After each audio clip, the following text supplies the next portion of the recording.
Welcome back back benchers. कैसे हैं आप लोग? तो देखिए, लास्ट वीडियो में हमने क्या कर रहे थे, हमने गोल्स पढ़ लिए थे, डेफिनेशन देख ली थी, है ना, और हमने एब्स्ट्रैक्ट व्यू देख लिया था। अब आप ये बताइए, इन गोल्स को अचीव करने के लिए ऑपरेटिंग सिस्टम कुछ ना कुछ फंक्शनैलिटी देगा। जैसे ऐसे समझो, किसी को अगर आईएएस बनना है तो वो क्या करे, वो पहले जीएस वाले जितने सब्जेक्ट हैं, GS1 GS2 GS3 GS4, वो सारे प्रिपेयर करेगा, है ना। सी सेट की प्रिपरेशन करेगा, फिर यूपीएससी का एग्ज़ाम भरेगा, ठीक, एग्जाम देगा, सी सेट का भी, प्रीलिम्स मेन सारी चीजें होंगी। तो क्या है, कुछ नंबर ऑफ टास्क हमें कंप्लीट करने पड़ेंगे, तब जाके हमारा पेपर क्लियर होगा और उसके बाद फिर कहीं जाके हम आगे आईएएस करेंगे। तो ऐसे ही ऑपरेटिंग सिस्टम को कौन से नंबर ऑफ टास्क कंप्लीट करने पड़ेंगे जो ये इंश्योर करे कि ये सारे गोल्स कंप्लीट हो जाएं उसके। कौन कौन से गोल्स? इजी टू यूज होना, कन्वीनियंट होना, दूसरा एफिशिएंट होना, और तीसरा अपग्रेडेबल होना। तो वो जो फंक्शनैलिटी हम देता है ओएस, वो कहलाती है फंक्शंस ऑफ ओएस, ठीक है। अब फंक्शंस ऑफ ओएस को याद करने के लिए सिंपल ट्रिक आप देख लीजिए। हमने क्या देखा, आप ऐसा समझो कि आपको मौका मिला कि साहब हम मोदी साहब से मिले हैं ना, पीएम से मिलने का आपको मौका मिला, आप उनके ऑफिस में पहुंचे और ऑफिस में जाके आप क्या देखते हैं कि मोदी साहब पीएम ऑफ इंडिया एनएफएस खेल रहे हैं। एनएफएस क्या है? एनएफएस एक गेम है, अगर आपने नाम सुना हो, नीड फॉर स्पीड का, नीड फॉर स्पीड, ठीक, ये गेम हुआ करता था, अब भी आता है। तो आप मान के चलिए, आप ऑफिस में पहुंचे और वहां पे मोदी साहब एनएफएस खेलते हैं, खेल सकते हैं भाई, मोदी साहब भी इंसान है। तो ये सिंपल ट्रिक आप याद कर लीजिए, एनएफएस खेले पीएम ऑफ इंडिया। अब देखो, एन से क्या है? एन से है नेटवर्क मैनेजमेंट। अच्छा ये बताओ कि अगर आपके फोन में सिम ना हो, ठीक, तो क्या आप नेटवर्क से कनेक्ट हो पाओगे? नहीं सर। लेकिन अगर आपके फोन में सिम तो है, लेकिन उसका ऑपरेटिंग सिस्टम करप्ट हो गया है या है ही नहीं, तो क्या आप नेटवर्क से कनेक्ट हो पाओगे? सिम होने के बावजूद भी नहीं हो पाओगे ना। तो ये फंक्शनैलिटी के डेटा पैकेट्स नेटवर्क पे कैसे ट्रैवल करेंगे, कैसे आएंगे, कैसे कनेक्टिविटी बनेगी, ये कहलाता है नेटवर्क मैनेजमेंट, ठीक। अगला देखिए, एफ से है फाइल मैनेजमेंट। फाइल क्या होती है सर? फाइल मतलब आपने कोई फोटो खींचा तो वो इमेज फाइल बन गई, आपने कोई टेक्स्ट लिखा तो वो टेक्स्ट फाइल बन गई, है ना, आपने वीडियो शूट कर लिया तो वीडियो फाइल हो गई। ये सब क्या है? सब एक तरीके की फाइल है, डेटा पैकेट्स ही है ना, डेटा फाइल्स ही है।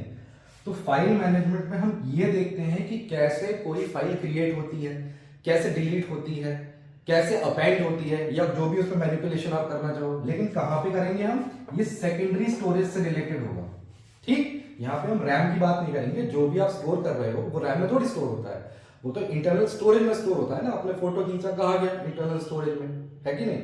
तो फाइल मैनेजमेंट में हम देखते हैं कि सेकेंडरी स्टोरेज को कैसे डील करते हैं, ठीक। अब तीसरा आ जाइए एस से।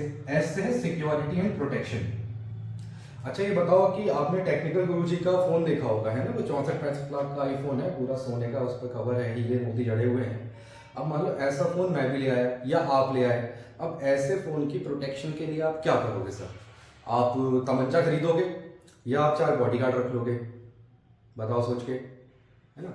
अच्छा इसका इससे क्या लेना देना है सर? सिक्योरिटी एंड प्रोटेक्शन से हम तो ऑपरेटिंग सिस्टम की बात कर रहे हैं ना। तो सिक्योरिटी एंड प्रोटेक्शन में हम फोन की फिजिकल सिक्योरिटी की बात नहीं करते, है ना। हम किसकी बात करते हैं कि सर आपका डेटा सिक्योर रहे, है ना, आपका डेटा ऑथेंटिक हो, आप ही उसे यूज कर पाए। आपके फोन में पासवर्ड होता है कि नहीं होता है?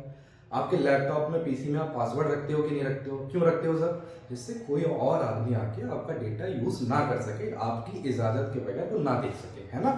तो सिक्योरिटी और प्रोटेक्शन हम किसकी बात करेंगे?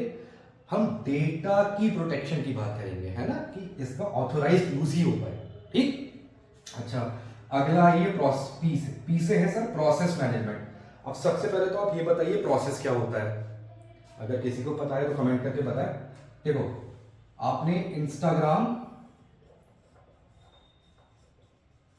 इंस्टॉल कर लिया, ठीक। इंस्टाग्राम जब आपने इंस्टॉल कर लिया तो जब तक वो इंस्टॉल्ड है तब तक वो क्या है? वो एक प्रोग्राम है। अब जब आपने इंस्टाग्राम के आइकॉन को क्लिक किया या टच किया ओपन करने के लिए, तो क्या होगा? ये सबसे पहले रैम में पहुंचेगा, है कि नहीं, ये रैम में पहुंचेगा और उसके बाद आपका जो प्रोसेसर है इसे एग्जीक्यूट करना स्टार्ट करेगा, ठीक। तो जब कोई प्रोग्राम एग्जीक्यूशन के लिए आता है, अब प्रोग्राम अंडर एग्जीक्यूशन क्या कहलाता है सर? प्रोसेस कहलाता है, ठीक। तो प्रोसेस क्या हुआ? अब प्रोग्राम अंडर एग्जीक्यूशन। तो प्रोसेस मैनेजमेंट में हम क्या देखेंगे, इसमें हम इस चीज से डील करते हैं कि प्रोसेस कैसे क्रिएट होगा, है ना, कैसे टर्मिनेट होगा, कैसे उसकी शेड्यूलिंग होगी, ये सारी चीजें हम किसमें देखते हैं, प्रोसेस मैनेजमेंट में। ये भी एक फंक्शनैलिटी है किसकी, ऑपरेटिंग सिस्टम की। ठीक, अगला आ जाइए एम से। एम से है सर मेमोरी मैनेजमेंट। अच्छा, मेमोरी मैनेजमेंट पे हमने स्टोरेज की बात तो फाइल मैनेजमेंट में कर ली थी। मेमोरी मैनेजमेंट पे हम किससे डील करते हैं कि हम मेन मेमोरी से, रैम से, प्राइमरी मेमोरी से। आपके मान के चलो आपके फोन में बहुत सारी एप्लीकेशन होंगी, इंस्टाग्राम है, अमेजोन है, फेसबुक है, पबजी है, और भी बहुत सारी होंगी। अब एक बार में क्या आप सारी एप्लीकेशन यूज कर लेते हो? नहीं सर, आप जितनी एप्लीकेशन यूज करना चाहते हो वो पहले आपकी रैम में होनी चाहिए, है कि नहीं। रैम आती है ना 12 GB, 16 GB, 8 GB। तो कोई भी आपको प्रोग्राम अगर एग्जीक्यूट कराना है, उसे प्रोसेस बनाना है, तो सबसे पहले वो रैम में आता है। अब इंस्टाग्राम को कितनी रैम मिले, अगर आप पबजी खेल रहे हो तो पबजी को कितनी रैम एलोकेट हो, आपने कैलकुलेटर खोल लिया, आपने क्रोम खोल लिया, तो सबको कितनी कितनी रैम एलोकेट करें, ये हम थोड़ी करेंगे सर। हमारे बिहाफ पे कौन कर रहा होगा, ऑपरेटिंग सिस्टम कर रहा होगा। तो ये भी एक फंक्शनैलिटी है किस चीज की, मेमोरी मैनेजमेंट की, कि रैम या मेन मेमोरी किसको कितनी अलॉट की जाए या किससे कितनी छीन ली जाए। ठीक, और लास्ट हमारा बचा आई। आई से है इनपुट आउटपुट डिवाइस मैनेजमेंट। इसका क्या मतलब है, मान लो आपने लैपटॉप लिया, ठीक, अब उसमें विंडोज या लिनक्स या कोई भी ऑपरेटिंग सिस्टम नहीं है, आपने सिंपल उससे अपना प्रिंटर कनेक्ट करा, क्या आप कुछ भी उस पर प्रिंट कर पाओगे? नहीं ना। या आपने उस पर स्पीकर कनेक्ट कर दिए और आप गाना बजाना चाह रहे हो, लेकिन सर ऑपरेट करने के लिए उसमें ऑपरेटिंग सिस्टम ही नहीं है, विंडोज ही नहीं है, तो क्या आप किसी भी इनपुट डिवाइस या आउटपुट डिवाइस का यूज कर पाओगे? क्या आप उसके इंटरनल कैमरा का यूज कर पाओगे बिना ऑपरेटिंग सिस्टम के? नहीं ना।